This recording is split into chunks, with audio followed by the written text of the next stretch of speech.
Well, hey, everybody. Thanks for being here with us today. My name is Matt Garvey. I'm the VP of Communications for the Chick-fil-A Peach Bowl, and we are thrilled to be here in Oxford today to extend the official invitation to the Ole Miss Rebels to play against Penn State in this year's Chick-fil-A Peach Bowl. So we'll have, I'm going to introduce Gary Stoken here in a minute, CEO of the Chick-fil-A Peach Bowl, give you an overview of our game and the matchup that we've got, and then he'll have the official letter of invitation for Keith. And then we'll invite Coach up to make some comments and then hopefully have a little time for some short Q&A at the end. So thanks for being here. We're excited to have the Rebels. And Gary? Thanks, Matt. Pleasure to be here, and we welcome all of you to Atlanta, the capital of college football. Please come over and visit with us. We look forward to hosting you. If I can, let me introduce a couple of people that we have. You met Matt Garvey, our Vice President of Communications, who will help you with all your needs during Bowl Week. David Epps is our COO and Vice President of Marketing's here, and Keith Hester, who's the Director of Sports Marketing at Chick-fil-A. And he's the guy that bought lunch today. So we welcome you guys to have Chick-fil-A afterwards. Let me thank Keith and also Kyle and Lane for their hospitality, and also congratulate them on a 10-2 great season, losing to only number 4 and number 6. And this is a game of firsts. You know, a lot of firsts could happen in this game. First time Ole Miss can win 11 games in its history of college football. First time Penn State and Ole Miss are playing ever in college football.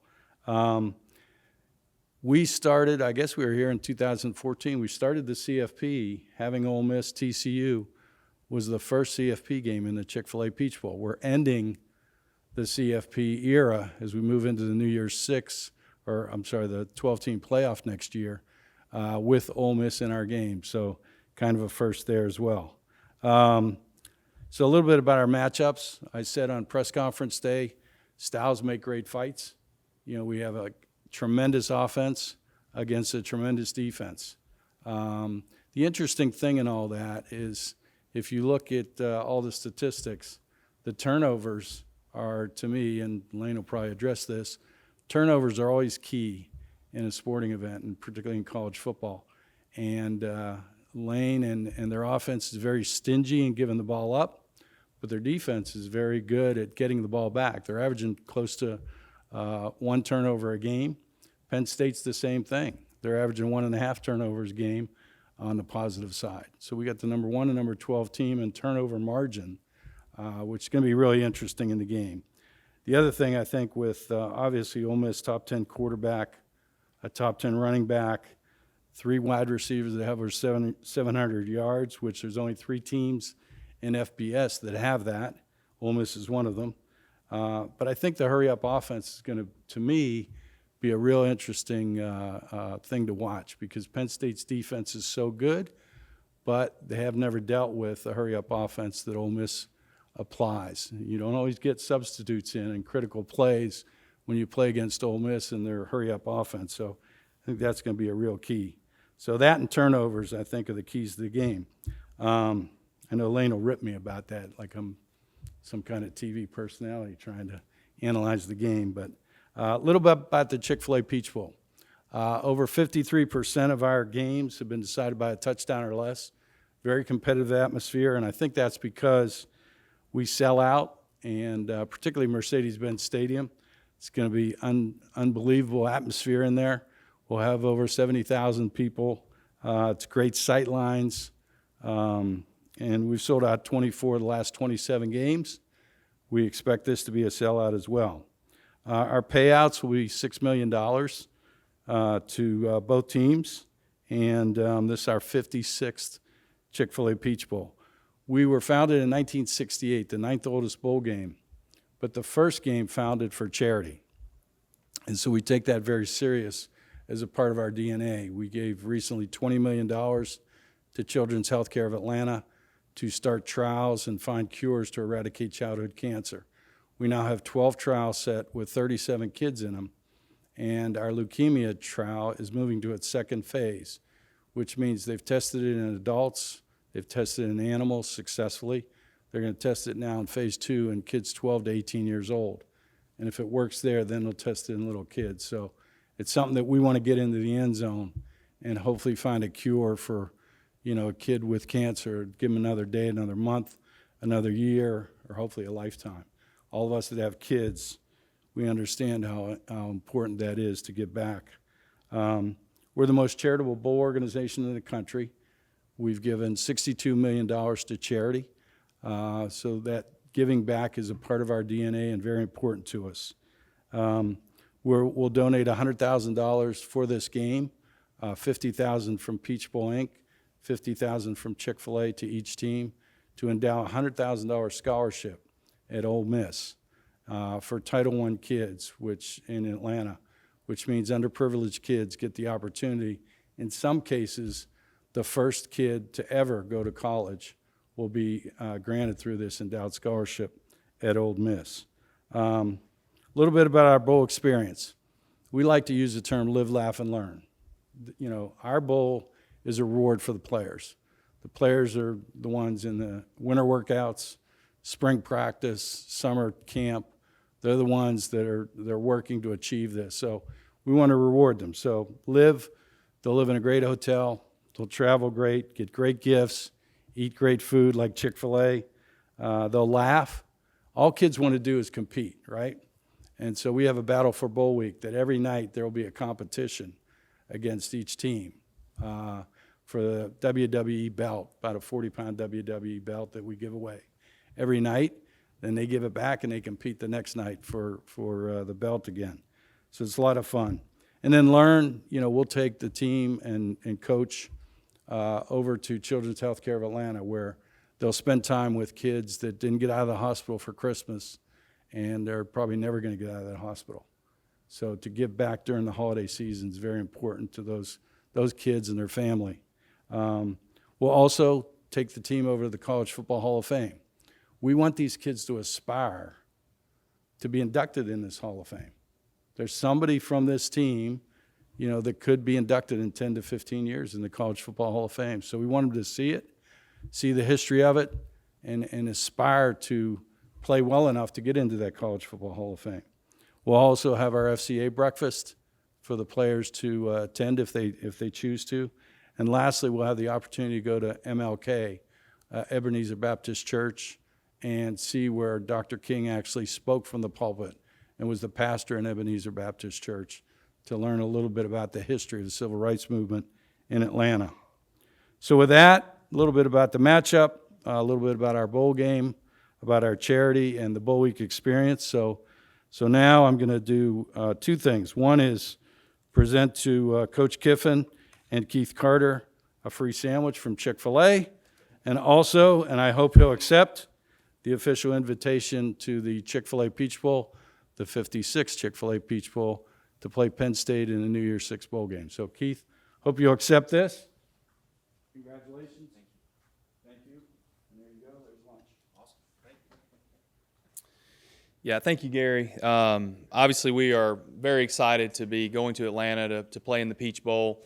Obviously, a very historic bowl and a lot of tradition there. A great matchup, as you mentioned. And for us, maybe no better city to go to than Atlanta for our fan base. And we feel like we're going to ascend on Atlanta and take over Atlanta. So we're really excited about that, and certainly want to come down and put on a great showing for Ole Miss and Rebel Nation. So thank you very much.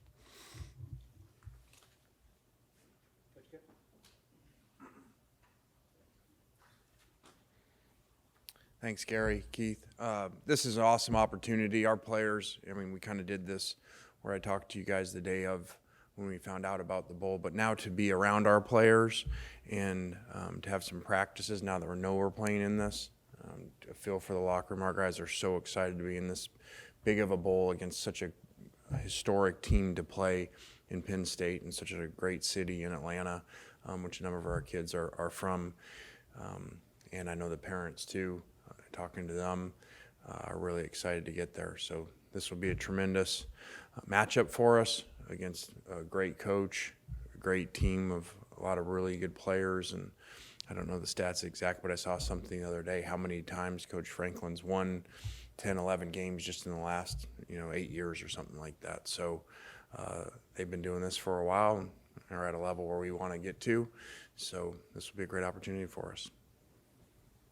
All right, thanks, Coach. All right, we've got time for a few questions about the bowl, the invitation to match up, game against Penn State. I think you said in the initial press conference that you didn't know much about Penn State, obviously. Just how much have you learned over the past couple of weeks? Yeah, again, it's been a challenge with our own practice, preparing for the game, and then the recruiting schedule. That is what it is. So, I'm a little more familiar. We're still not all the way into game planning with our players yet because we're so far out from the game.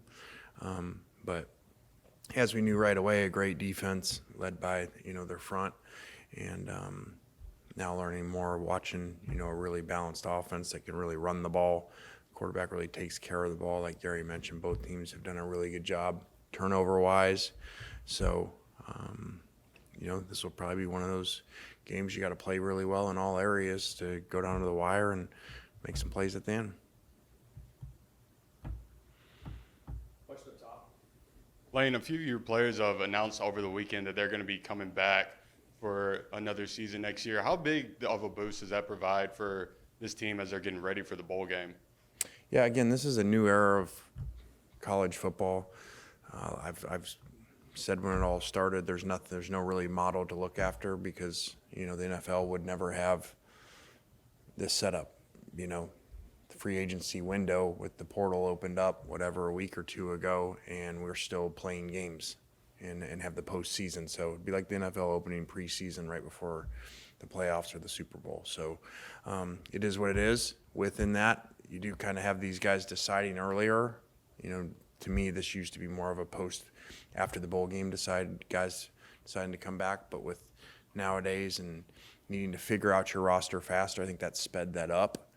Because those guys wait that long, and then you have a bunch of guys go off and declare for the draft. You're going to struggle to replace them because a lot of these portal guys have already signed other places. So very pleased with how many guys came back. A lot of guys that were kind of tweener guys going back and forth that would have been draft picks, but maybe not as high as they liked. So really neat that they feel that way about the program. They feel that way about the locker room, that they would choose to come back, which a lot of times doesn't happen because their dream is to play in the NFL. So to put that on hold for a year, I think says a lot about the culture in the locker room. There's a lot of stuff that comes with it with a New Year's Six game, from availabilities and activities and all that stuff, not just beforehand, but during that whole week itself. Did you learn anything from the 2021 Sugar Bowl trip that, I don't know how to handle all of the outside stuff for a game like this? I mean, I've been fortunate to be in a lot of these games and playoff games, and I don't really want to jinx myself, but was in this bowl game as a head coach once before. So I think that the challenge is always, to balance the kids enjoying it because it's a reward, like Gary said, for their year, but also them understanding there's a lot of work to do too, and find that balance, especially later in the week as you get closer to the game. Kind of on the same note of players coming back and with signing day coming up, just ever since the Grove Collective has launched, just what can you say about the job that they've done in order to kind of keep Ole Miss, on sustaining a championship level?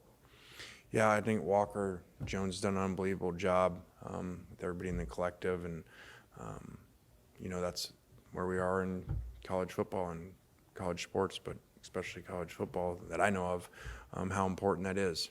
And so they've done a great job and put us in position, to have success next year, but also go back to this year and look at the portal and look at even guys that could have left here, like Quinshawn after a year, and start looking at our roster without portal additions, that had a lot of options of places to go, or current guys, and you'd see a much different team.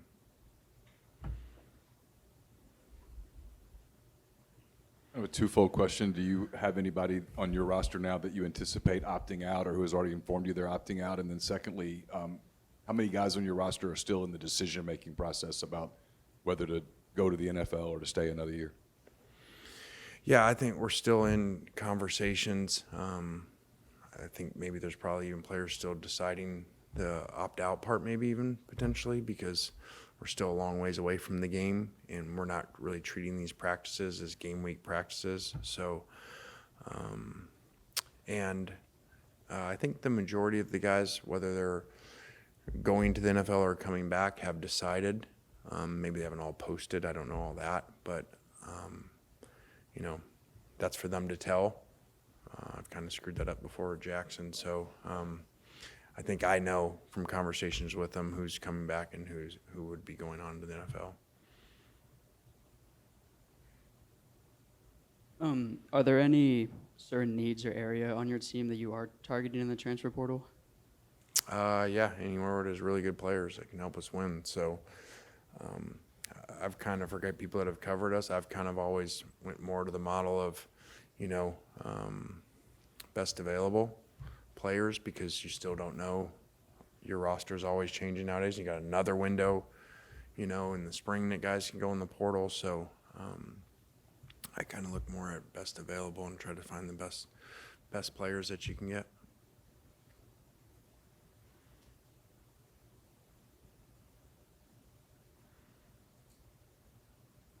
Is there any, at this point, any concern level with the offensive line as far as health goes up to this point? Well, I usually don't talk about injuries. I think it's well known Micah would still be out. So outside of that, I would anticipate everybody playing, which we're not at full strength, obviously, after the third play of the Georgia game. So I anticipate that being in better position with this long layoff. Unusual to have this much time, between games as opposed to a regular season. Does that time off favor, do you think, an offensive game plan or a defensive one? I don't think there's really analytics to show that. We used to say it was better for offense because of the tackling part of the long layoff, but I don't really have data that actually shows that. That's kind of just more in our old coaching book of what's supposed to be, that when you have that long off of tackling, you usually struggle at the beginning of the season, and then you struggle again in a bowl game after a long layoff. But I don't know that to actually be a fact. Anything else for Coach? All right, if we have any questions for Gary or Keith as well, happy to answer those. You guys have any questions from our side? Yeah. Gary, I'm just kind of curious, on Saturday night after the championship games, what was your expectation as to what your matchup would be, and when did you kind of get wind that it would be Ole Miss, Penn State?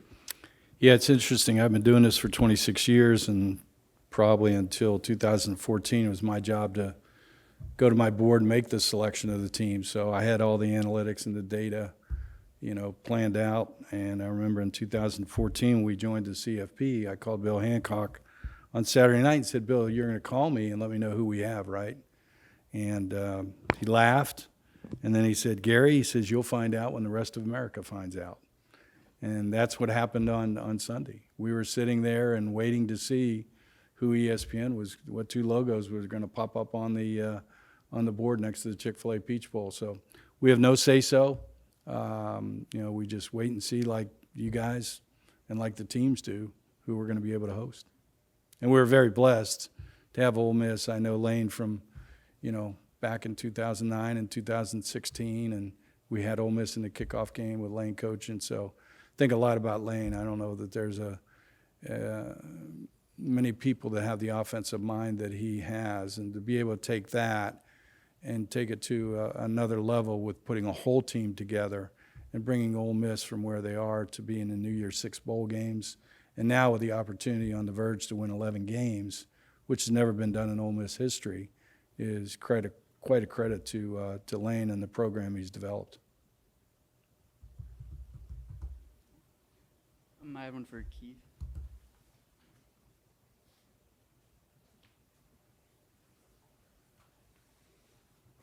So, are you comfortable with your position right now, NIL-wise, compared to your peers in the SEC? Yeah, I think, as Lane alluded to earlier, I think our collective's doing a fantastic job. I think our athletics foundation is doing a great job in collaboration with the collective as well.